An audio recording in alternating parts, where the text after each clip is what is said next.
For nearly 2 millennia, the search for the historical King Arthur has led us into fog-drenched battlefields and magical forests. But the enduring power of Arthur is not that he existed in 6th century Britain, it's that he has been reinvented in every century since.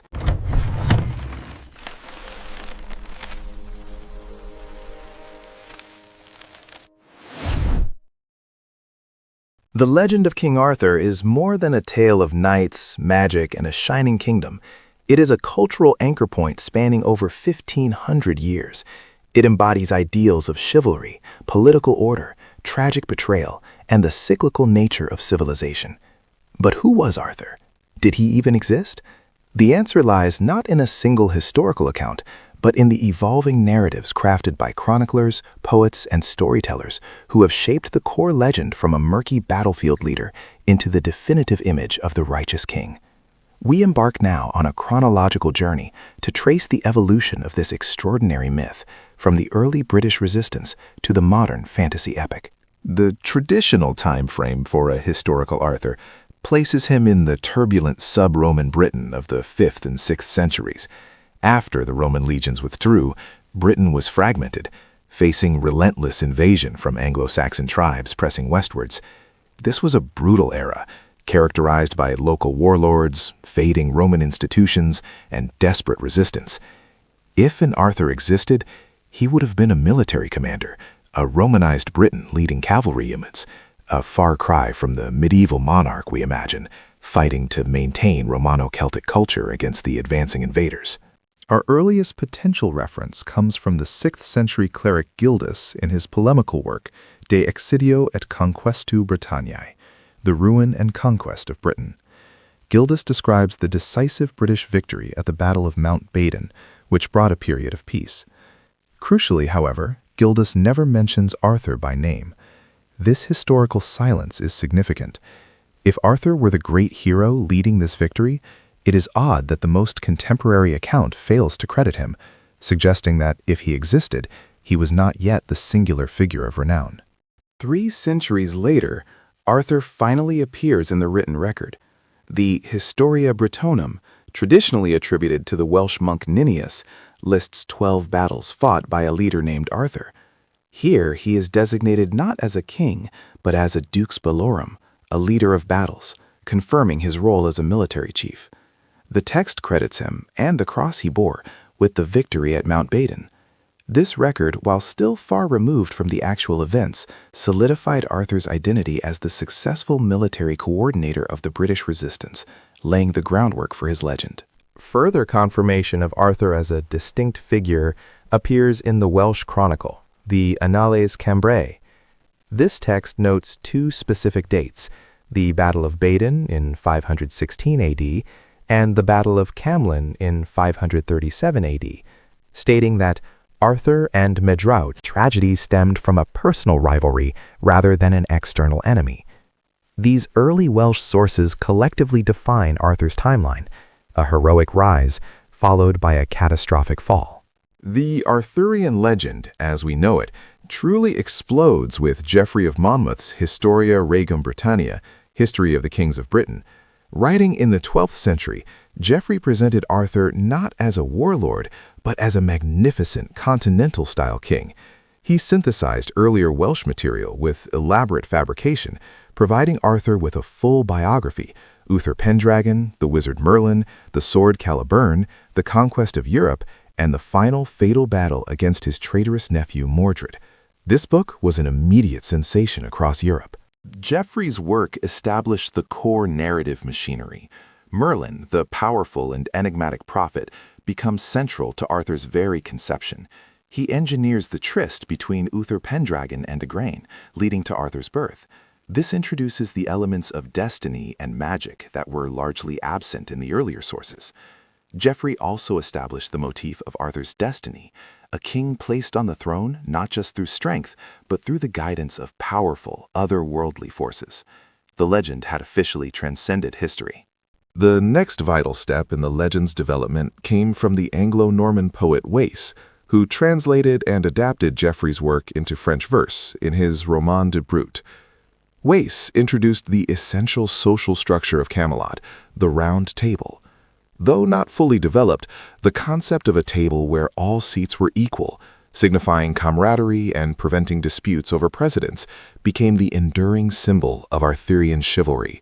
It suggested an ideal kingdom based on honor rather than hierarchy. The true flowering of Arthurian literature belongs to the French poet Chrétien de Troyes. Chrétien moved the focus away from Arthur's political achievements toward the personal adventures and internal struggles of his knights. He defined the genre of courtly romance, intertwining feats of arms with the complex, often contradictory rules of courtly love. His works established the structure of the quest, a knight leaving the ordered world of Camelot to test his virtue in the wild.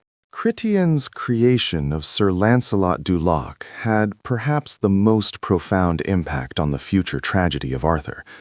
Lancelot was presented as the perfect knight, brave, virtuous, and unrivaled in combat, but deeply flawed by his adulterous devotion to Queen Guinevere. This love triangle was Chrétien's invention and became the emotional core that eventually fractures the Arthurian world.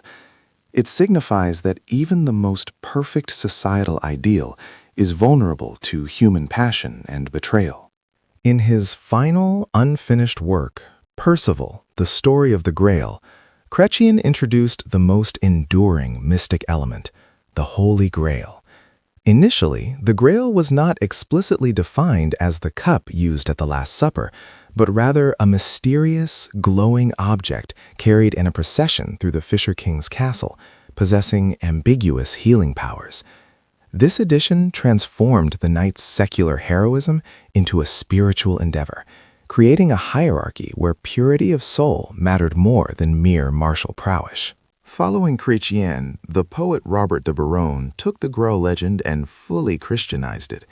In his works, the mysterious vessel was definitively identified as the Holy Grail, brought to Britain by Joseph of Arimathea. This shift elevated the quest from a test of personal virtue to a quest for Christian salvation. It firmly established a moral tension at Camelot, the courtly, often sinful world of Arthur and Lancelot, versus the spiritual purity required to achieve the ultimate mystical goal. The 13th century saw the culmination of the French prose tradition in the immense and sprawling text known as the Vulgate or Lancelot Grail cycle.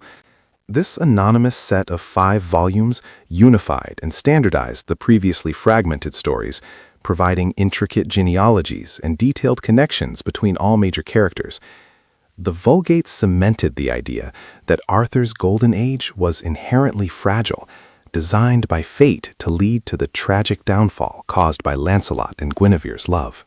Within the Vulgate cycle, the character of Galahad was introduced, replacing the slightly flawed Percival. Galahad is Lancelot's son, but possesses a spiritual perfection Lancelot lacks. He is the only knight capable of achieving the Holy Grail, as symbolized by his ability to sit in the perilous Siege Perilous at the Round Table.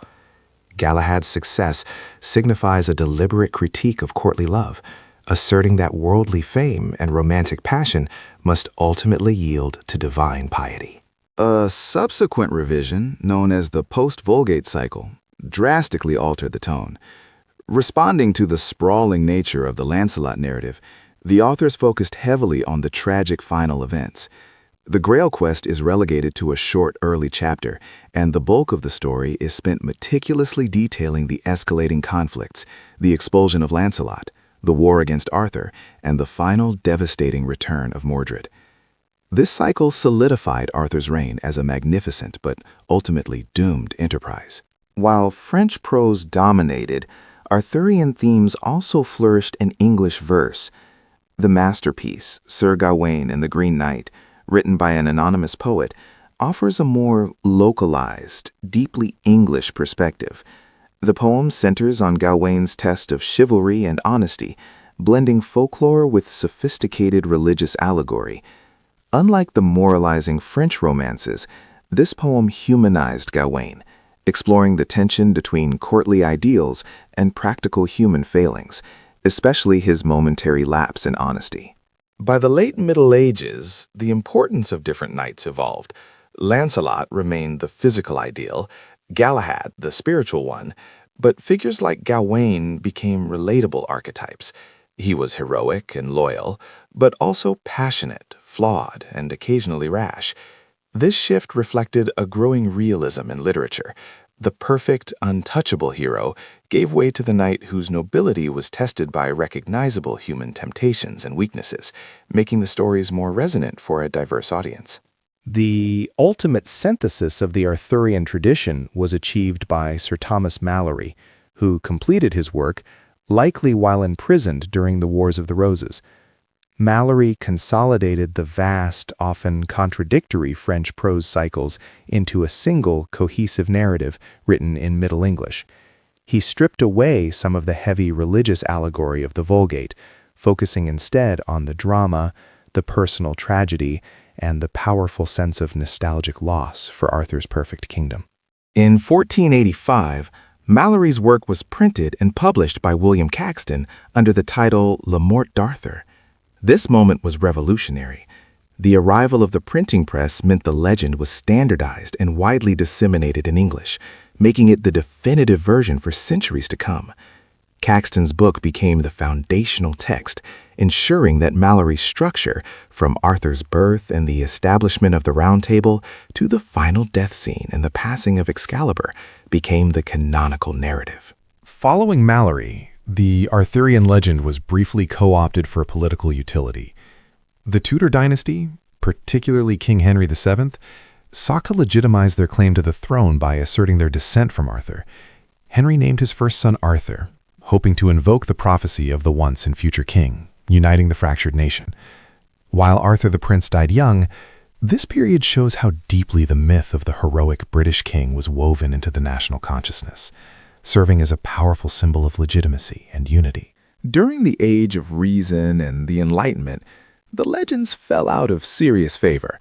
Rationalists, focused on verifiable history and classical learning, dismissed Arthurian tales as medieval superstition and unreliable romance.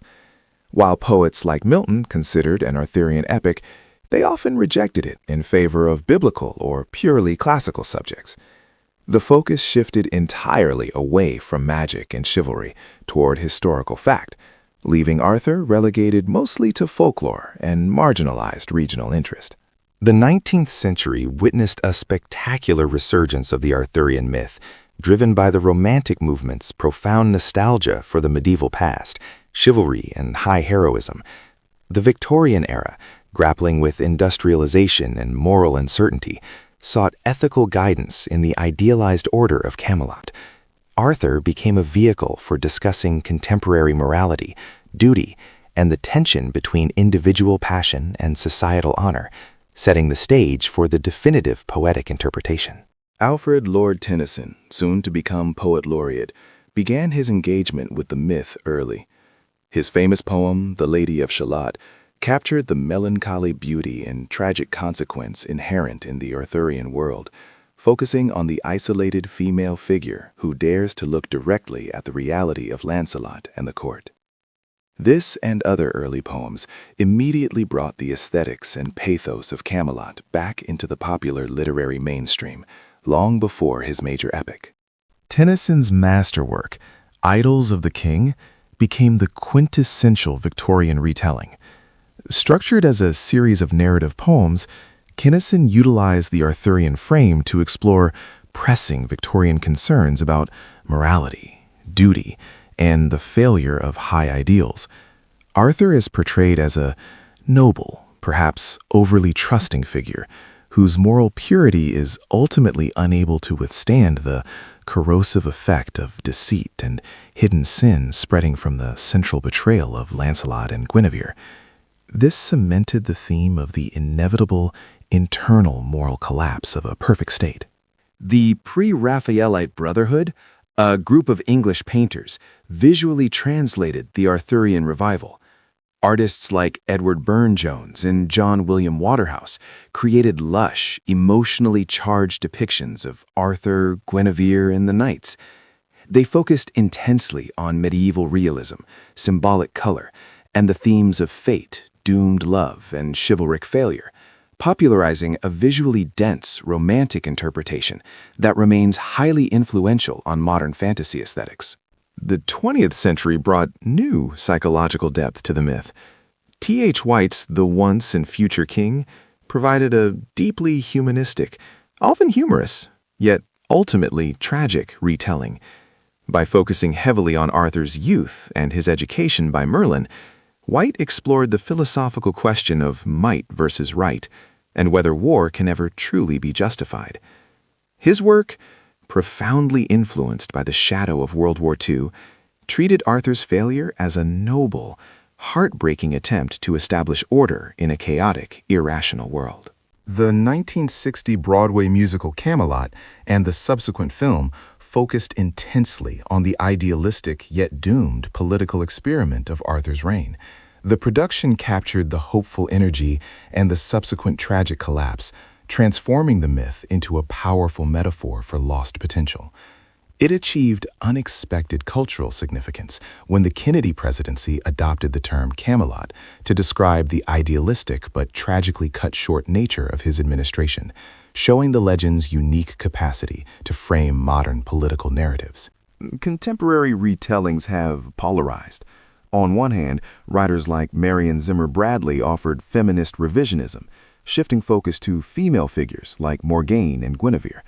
On the other, films and television have explored historical revisionism, attempting to strip away the magic and portray Arthur as a gritty 5th-century commander facing brutal odds.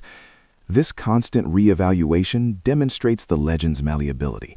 It serves as both a pure fantasy escapism and a lens through which we attempt to reconstruct genuine historical origins. Today, King Arthur remains a dominant force in popular culture, influencing genres from high fantasy to historical fiction.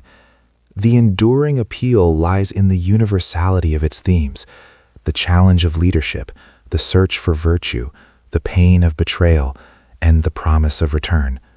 From the Dark Age warlord to the shining medieval king, Arthur's legend is a mirror reflecting the ideals and anxieties of every age that adopts him.